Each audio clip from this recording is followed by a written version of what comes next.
Yeah, Brad Polumbo, does he do more than that, of just sort of existing with overly white teeth? It's super important for other cis people to call out cis people like this who are policing trans people. The level of ignorance is embarrassing. A very creative and colorful queer YouTuber just tried to call me out, but accidentally proved my point about how nonsensical a lot of these ideologies are.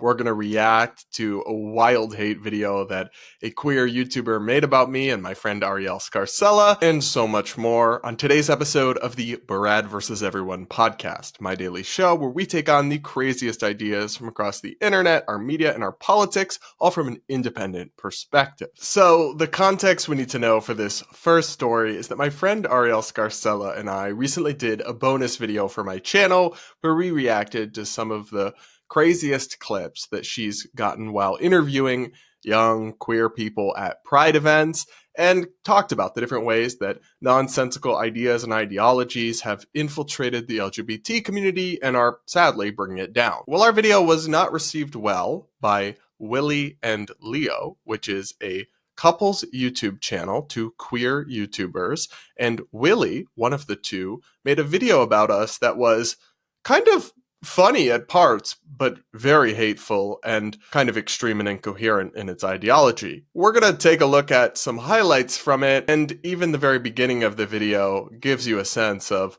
who this person is, the approach they're taking, and where they're coming from. Take a listen. Ariel Scarcella does always look like she needs a wash. She looks like she smells of like pennies, sour milk, dirty bathwater, and transphobia.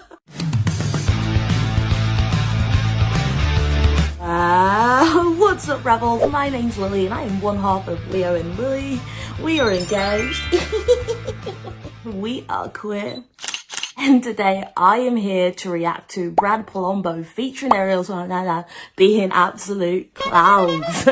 I also thought it was really kind of nasty to talk about Ariel like that, like not really substantively disagree with anything she had to say, but suggest that she smells bad, which, by the way, I've met her several times in person, isn't true, but regardless, is just like really nasty. And I think this person, Willie's idea is, well, I'll fight fire with fire. I'll be mean to the mean people. But at least in my case, I'm not always perfect, but I try not to attack people personally. So it just felt like she was coming in with heat at us, but didn't have a whole lot to say about the substance of our arguments about how radical queer ideology is dragging down the LGBT community, except for what she did have to say, which was pretty incoherent, to be honest, and doesn't really seem to understand what we're saying or where we're coming from. And Willie kind of made that clear with just how she teed up my comments and my views. Take a listen to this. If you do not know who Brad Polumbo is,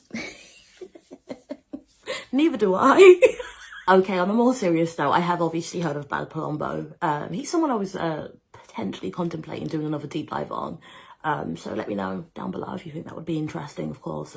He's someone who, again, has some real anti-progressive views as well. I'll say very anti-progressive views. The fact that this video is entitled Normal Gays React to Insane Queer Activists is pretty much all you need to know, right? So I would be quite interested to hear this person's deep dive on me. So we'll stay tuned and see if that comes out. But I found it so funny how she's like, he has some very anti-progressive ideologies. Yes, because I'm not a progressive. I'm a classical liberal, center-right politically. Some might use the word libertarian, although it's kind of cringe, but I believe in free speech, free market capitalism, limited government. I reject identitarianism. I believe in coexistence and tolerance, but not radical woke stuff. So no, I don't agree with progressive ideologies, which, at least in a US context, often involve ridiculous social agendas forced down people's throats and radical expansions of government power that infringe on the economics that made America prosperous in the first place. So it's not like some gotcha to be like, he has anti-progressive ideologies. Yeah, that's the point of me, actually.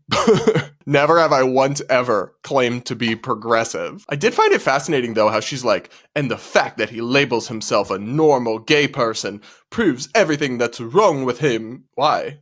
Why is it so offensive to these people to simply say that, a lot of gays and lesbians are normal people like everyone else who just have a different romantic preference and their families look different, but are otherwise normal people and upstanding members of their community? How is that an offensive idea? It triggers them so much, and I don't understand why, except for the fact that we do use this framing to juxtapose it with the radical queer activists, the ideologues with extreme ideas who are, in many ways, their ideas are corrosive to American values in society, who we're pushing back on. And I think they know it's actually a pretty effective framing tool to undercut that ideology, and that's why they hate it so much. But I don't take offense to it. I don't feel self-conscious about it. I affirmatively embrace that I am just a normal person who happens to be gay. Now I'm going to show you so much more from this person's video that at a couple points gets truly insane and delulu and pretty nasty after this. People constantly ask me where they can get truly fair and unbiased news, but the truth is there's no such thing. The only way to sort fact from fiction and get to the real truth is to know what both sides are saying, which is why I've used Ground News for years. Ground News gathers related articles from around the world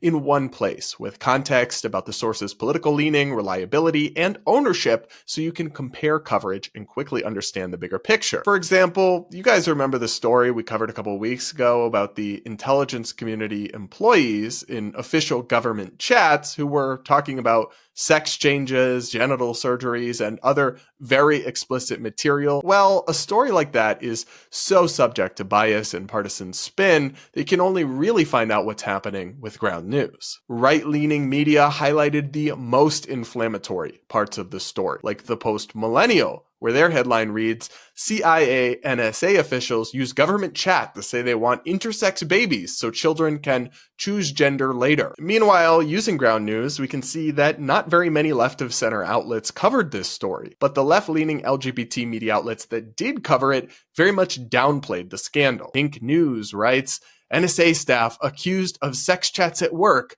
but they were just discussing LGBTQ+ issues. This really puts media bias on full display, because describing those highly graphic chats as just discussing LGBTQ issues might be the understatement of the century. It is so hard to deal with information overload and the sensationalism of modern media and figure out what's really going on. But that's a key part of my job here on this show, and it's why I use Ground News all the time, and I'm happy to recommend it to you guys. You can get the same plan that I use, which is the Vantage subscription, if you sign up through the link on screen in the description, ground.news/Brad, or scan the QR code on screen to get unlimited access to every feature on the platform for just $5 a month. Sign up now, you'll be glad you did. So one of the things we talked about in our original video, me and Ariel, was that some of these young queer people seem very confused, like this precious young woman who said she identified as a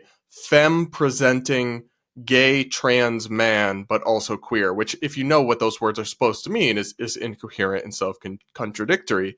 But Willie really didn't take well to our assessment of that. Take a listen to this clip. Trans gay men. Yeah, but we're femme presenting, so we were just shouting it. We were shouting that we were trans gay men because we are. Trans gay men! What is a trans gay man? Biologically female, but we're trans men and we're gay. We like guys. Do you have gender dysphoria? Yes, heavily. But you're still femme presenting? Yeah, I still femme present. I find it comfortable, but at the same time, it does get hard when I can't look masked. So do you identify as gay or queer? As queer. As queer. So for me, it's just giving straight with extra steps. Like, it's Spicy straight. Spicy straight. Like, And since, let's say, 2015, 2016, right, we're talking the peak of, like, transmedicalism at its more darker root, you know, the era of Calvin Garage. We're talking about that, right? There has been issues with trans men presenting as feminine, which I never seem to understand, because it's not a standard that we inflict on cis men. It's just one for trans people. You must look like this. You must be this way in order for me to respect you. And that's not something I have personally ever had to go around through my life even thinking about. I think it's really interesting. And I will say one thing, I'm very aware as a cis person myself that I'm doing this video, but I think it's super important for other cis people to call out cis people like this who are policing trans people. Do you know what I mean? Like, I think more people should be speaking up. It's the same way not trying to compare, I hate Trauma Olympics, but it's the same way that through the progression of race inclusivity, we also need white people to speak up. You know what I mean? It's not an issue solved by itself. I have an issue with these two idiots debating what constitutes as a correct trans person, as cis people. You know, it's truly none of our businesses. It's not, but I'm gonna call it out. So this was interesting to me because Willie is very upset that we're just pointing out the obvious incoherency of these young people's identity. Because if you say you're a trans man, what that is supposed to mean is that you are a biological female who experiences a mental condition called gender dysphoria, where you have severe and intense psychological distress about your birth sex, so you want to live as if and present yourself as if you are the other sex, even though you are not. That's what that's supposed to mean, and as far as adults are concerned, I've never really had any problem with that. But this person is saying they're that, but also that they choose to present feminine and are comfortable with that. That's obviously incoherent and logically inconsistent, and I don't understand why it's wrong for us to point that out when this has been lumped in with us. All this radical gender stuff has been attached to the gay and lesbian and bisexual rights movement, and as a result, our acceptance is going down. There's backlash against us and against gay marriage, so I'm sorry then, we're allowed to criticize the things that are dragging down the ship with them. We are, and if that upsets you, I don't really care. And I do find it funny how so many of these kind of woke types have this form of identitarian brain rot where they will openly say, you can't have an opinion on that because you are a member of X demographic, as if that's at all logical or not totally inconsistent with democracy. Newsflash, but democracy involves all citizens having opinions on all political issues, not just the ones that directly affect their identity. Although, again, this does affect us because we've been lumped in with us, but even if it didn't, that's what democracy is. I'm sure this person has, Willie, has views on foreign policy, even though she is not enlisted in the military. I'm sure she has views on taxing the rich, even though she, I'm assuming, is not a super rich businessman or woman. So it's just a very nonsensical notion that, you can't have an opinion on that because you're not a part of that group. That's not how this works. Otherwise, democracy wouldn't really exist. And if a trans person was sitting here saying the same exact thing that I'm saying, it wouldn't somehow be more or less correct. That's not logical. Identity is not a substitute for rationality or argumentation. And I'm sorry, but it's not none of our business when, again, y'all have lumped us in with this. I did not ask to be lumped in with the people pushing to give children sex changes and claiming that there are infinity genders and pronouns. Y'all did lump me in with them and my rights and my dignity and my acceptance, so then I do get to have an opinion. Sorry, not sorry. But don't worry, there's much more. If you were actually a trans man, meaning born biologically female, but you suffer from gender dysphoria, so you want to live as if you're the opposite sex, you wouldn't be femme presenting. That doesn't make sense. You would specifically want to not be femme presenting. So I don't know if this girl doesn't even know what. I think people are, I think these people, let me not even say people, I think these idiots, these normal gays, We're just normal men, are conflating masc, femme, man, woman, male, female, and just creating their own identities for what that means. And they are wrong and strong, very wrong and strong. So this idea that you can't be a man and be femme presenting is not, it's not a thing. So Prince, he got all the pictures, right? He was very femme presenting. Obviously, my fiance is very into rock and roll. There's this whole history of rock and punk rock and the rebellion of gender norms and how you express yourself. Harry Styles, you know, that's just not true. Also, you know, outside of the Western world,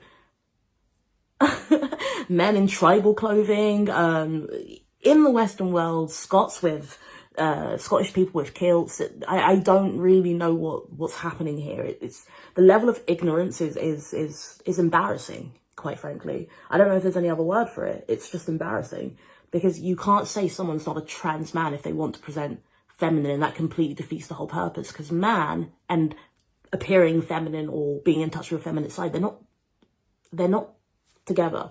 It's not you have to be one to allow the other one to be happen. For example, I'm a woman, right? And sometimes I present very masc. It doesn't mean I'm a man. Do you know what I mean? Like, this is very like ABC level of understanding. This is a platform though. This is the one who's educating people. Mr. Shiny White got his teeth done in Turkey. I can't. So, fact check. I've never been to Turkey, actually. I have had my teeth professionally whitened before, but nothing that crazy. And setting aside the really remarkable degrees of condescension here, I feel like she totally missed our point. Of course I believe that men and women can be gender non-conforming.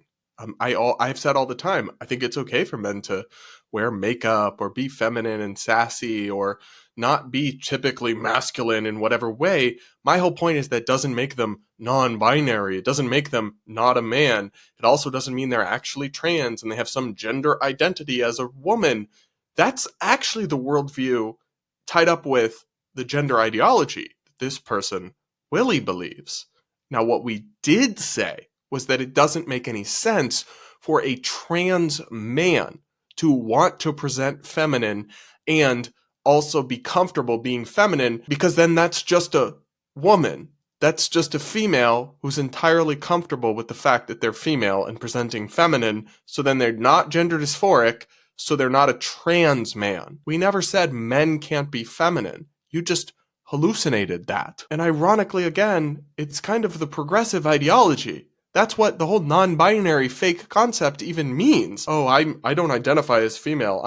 Because I'm androgynous, or I don't like girly things, so I'm a they, them. Like, no, it's fine to just be female and not be traditionally feminine. That's my perspective. That's why I think non-binary isn't real or valid. So don't accuse us of believing in strict gender stereotypes when you're the one whose ideology unintentionally reinforces them. Not a lot of self-awareness going on in this video, but that trend does continue.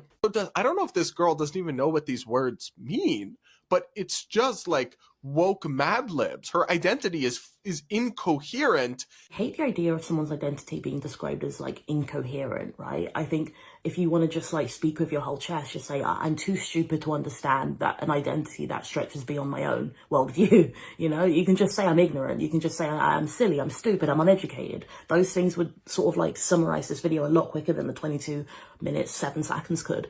Because identity is personal. Identity is personal. You tick your own box. You notice that in things like that, it's not hand the box over to Ariel Scarcella to tick what she thinks I am. I do it for myself, right? Identity is a personal thing. It's literally there. And so if you don't understand it, there's Google's free. It's free. You have the internet, the same internet you're using to talk nonsense. Use that same internet to educate yourself. It's free. Hey, it's free.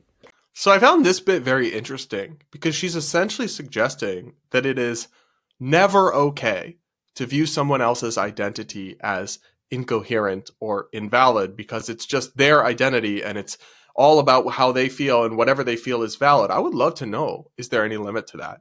Does this person believe that if someone believes that they identify as a cat, that I must acknowledge that they are a cat? Because their identity is personal? Is there any limit on that concept? I would really love to know. Am I supposed to believe that that's legitimate and coherent? Because after all, it's their identity. The word I is in it. And you know what? If it truly was just 100% personal, maybe this person would have a point, but you're also constantly forcing other people, or at least expecting and demanding them to affirm their identity. Like, so you can't do that and say, oh, it's just personal, so let everyone be. The same people treat misgendering as if it's some sort of travesty and get so offended if their gender isn't constantly affirmed in paperwork and society and reflected by everyone else. But I thought it was personal. I thought it was individual.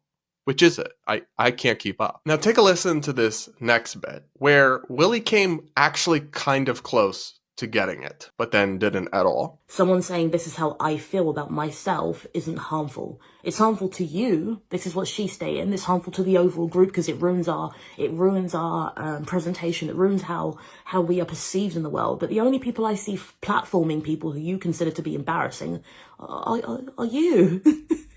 You know what I mean? I just feel like if I was, let's describe it this way. If there are a bunch of black people who are like super embarrassing to me, I just don't think I would like use a platform that had so much viewership to just like show them to the world. You know what I mean? Like most of my exposure of these super embarrassing trans or queer activists from these people. I never actually get it from the people themselves. It's interesting. So for a second there, I thought she was actually about to get it. That the reason we care is because this absurd, nonsensical stuff ruins the reputation of the LGBT community. And then acceptance is going down because it's been lumped in with absurdity and evil things like sterilizing kids with unproven medical treatments. But then she seemed to just walk away from that point after coming so close to getting it. And then engage in something either rooted in ignorance or just an attempt at gaslighting to suggest that the only reason,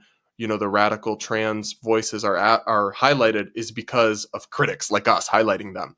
That is simply not true. Critics like myself only emerged because these voices were already given such prominence. And then we felt the need to speak out and push back. And I can prove this in a second. One of the most controversial, offensive, and demeaning transgender activists in America, Dylan Mulvaney, was on The View, CBS News, CNN, and a bunch of other media this week. So you can't tell us that we're just the ones, nobody would ever heard of these radical trans activists if not for us critics. No, we're criticizing in response to them already being elevated to massive positions of prominence in the media and in online culture. You can't just pretend that we're imagining this whole movement. Sometimes do people pick the craziest possible examples for content and entertainment purposes? Absolutely. And I'm guilty of that to some extent. Every content creator is. But you cannot deny that this identitarianism, this extreme gender ideology, has been promoted and embraced at the highest levels of society. And we are responding to that, not the ones platforming it in the first place. If you're not up to speed with like American politics and culture, because I'm guessing this person is British, but that's fine, but then just don't tell us how it all really works. Here's the final clip from this individual's video that I will show. I'm not going to watch anymore. I said I was. I'm not going to. I'm not doing it. I'm not doing it. I don't care. I'm not doing it. I'm not doing it. If you end up watching the rest, you can let me know if you liked it. I'm not doing it. But yeah, Brad Polumbo, I didn't really hear much from him. I think he was just sort of there. I don't know. Does he do more than that? Of just sort of existing with overly white teeth in the sort of like Ross way. Do you guys remember that episode in Friends where Phoebe's like, demon, demon? Hello. Oh, good. Ross, could you put up some of these flyers for me? No, demon, demon! That was the energy I was getting. They are making money from content like this. They're making money from for making people look stupid. And I don't know. I don't like that. I don't think it needs to happen. I think it's quite simple as well, especially if that's all you do. If you don't offer anything else but this sort of content, it really shows how sort of like mentally stunted and creatively stunted you are as a creator, as a content creator. There should be more to your content right now. But this is it, really. This is as far as it goes. This is the peak of their creativity. Wow. So I find it funny how like the biggest own she's got to hit me with is having nice white teeth. Oh no, how will I ever recover?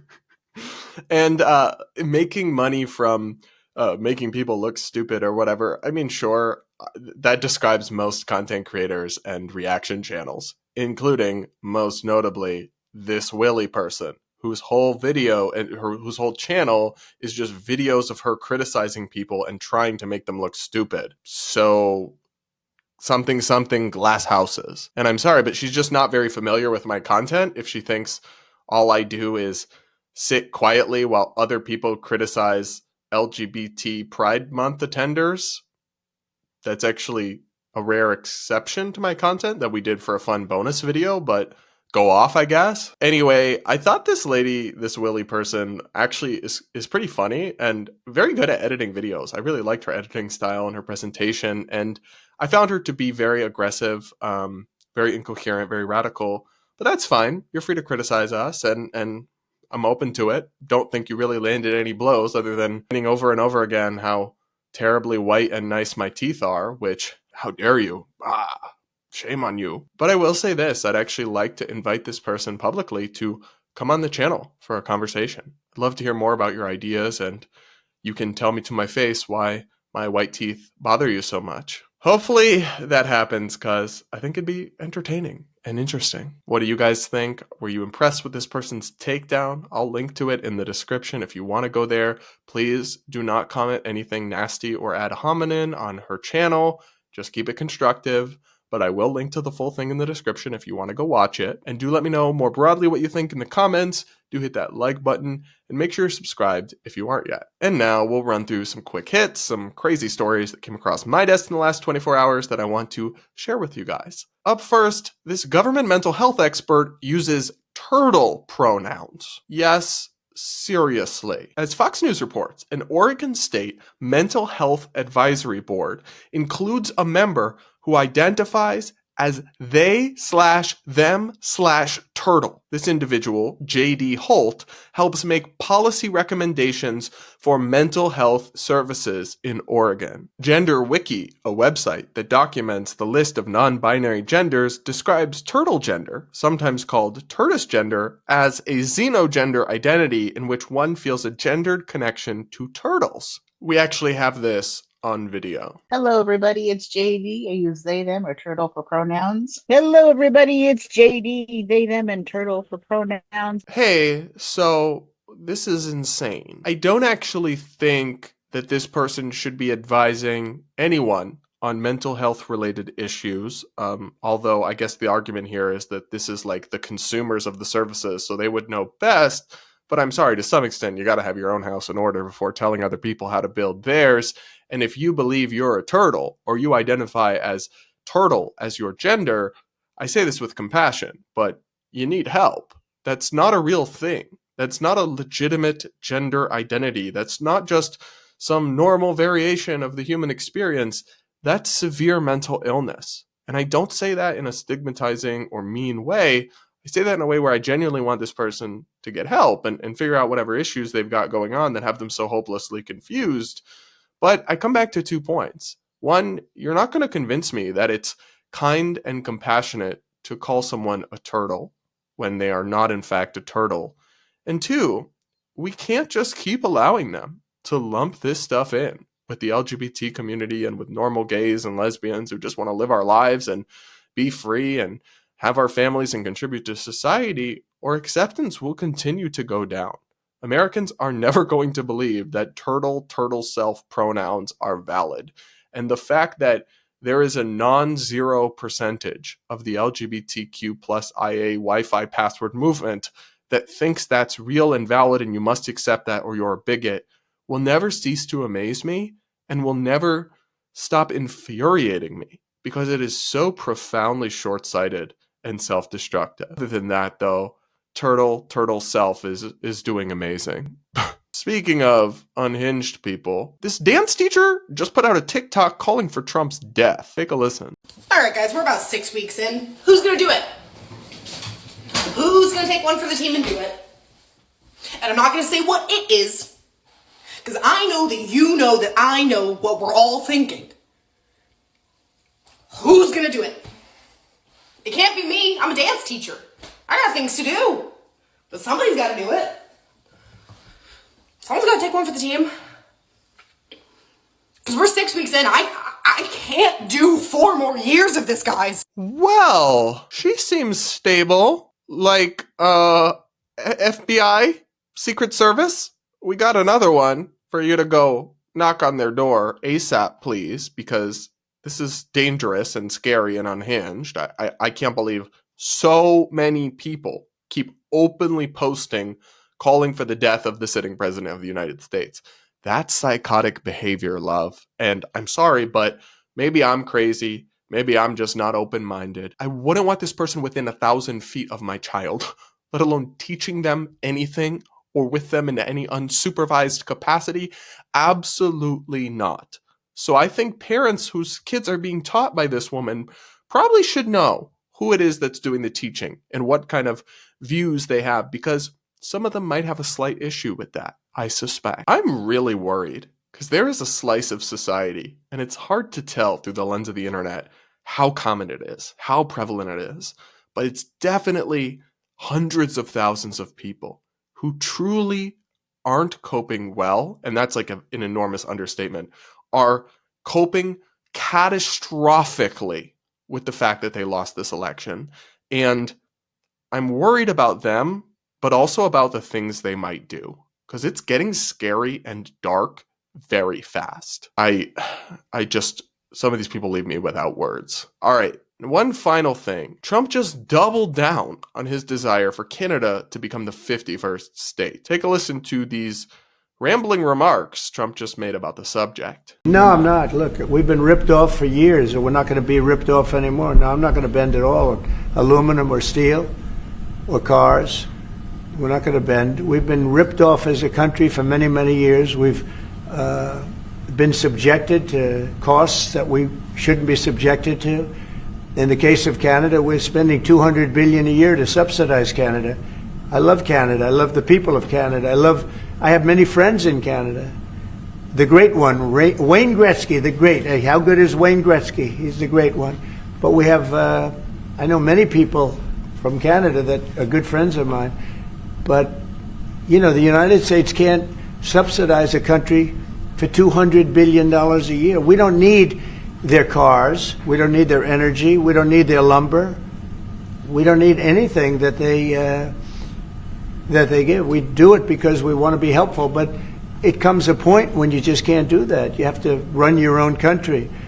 And to be honest with you, Canada only works as a state. We don't need anything they have. As a state, it would be one of the great states anyway. This would be the most incredible country visually.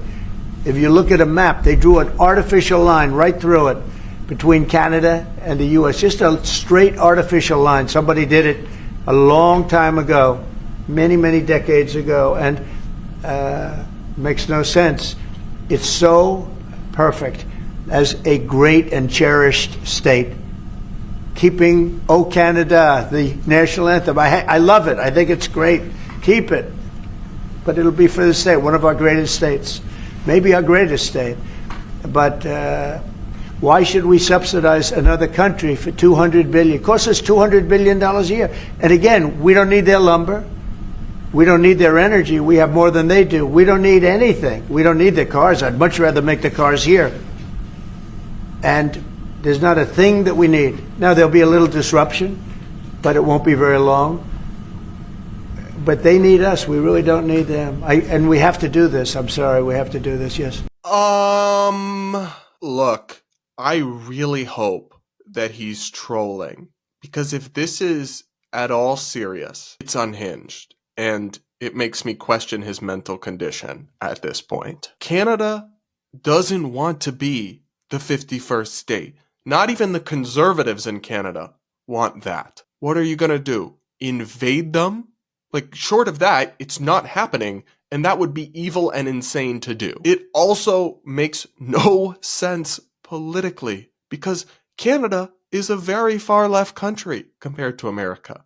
And if their 40 million population got added to the United States, they would get to send, if it was all one state, which would be a huge state, so realistically it'd probably be multiple states, but even if it was just, they'd get 2 senators, and more importantly, they would get tons of members of the House of Representatives, and other states would lose members, and you would skew Congress far to the left with new members that would make AOC look like a fire-breathing MAGA Republican. Trump would probably instantly be impeached. Like, even just from a political perspective, this is insane. And I don't know what he's talking about, that we're subsidizing Canada for $200 billion.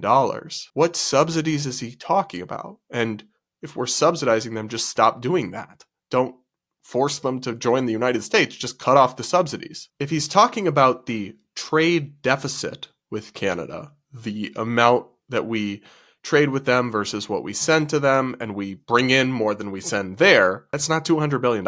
In 2024, it was about $63 billion. And that's not a subsidy. It just means we're purchasing stuff from them and getting goods and services that we need and value in exchange. That isn't a subsidy. I have a trade deficit with my grocery store. I'm not subsidizing them. And I do just disagree with his claim that we don't need anything from Canada. No, we get steel, we get lumber, we get maple syrup, so many things. And clearly we do need things from them, or we wouldn't be importing things from them in the first place. We'd just be buying it all here. If it could really just be done cheaper here, we would be doing that. And if you think Canada's ripping us off and our trade with them is a huge subsidy, how is making them part of our country somehow making that better? Like, if the status quo is so unfair to Americans, simply adding them into America, well, the rest of America would then just be subsidizing one part of America and be harmed so much, but that's fine now because they're technically on the same side of a line on a map? That doesn't make sense to me. None of this makes sense to me. And I'm sorry, but it's going to be more than a little disruption. If we entirely cut off trade with one of our partners, it's going to mean much higher prices and a lot of economic disruption. All for what? Like, this isn't China. This isn't Russia. This isn't an adversary who we don't want to rely on. These are our friends and neighbors who we're starting a pointless trade war with and saber rattling based on some crazy trollish idea that they're going to become part of our country. So none of this makes sense. And I'm sorry, but I just hope it's just a joke or a troll. It is funny when he calls Trudeau, Governor Trudeau, but I keep thinking he means this somewhat seriously. And that's incredibly concerning. But what do you guys think? Do you think Trump is serious about this? He can't really be serious about this, can he? Let me know in the comments. Do hit that like button and make sure you're subscribed if you aren't yet. By the way, guys, heads up, I will be on vacation next week, so there will not be any daily Brad versus Everyone podcast, but we'll be back the week after that, and I can't wait to talk to you all again real soon.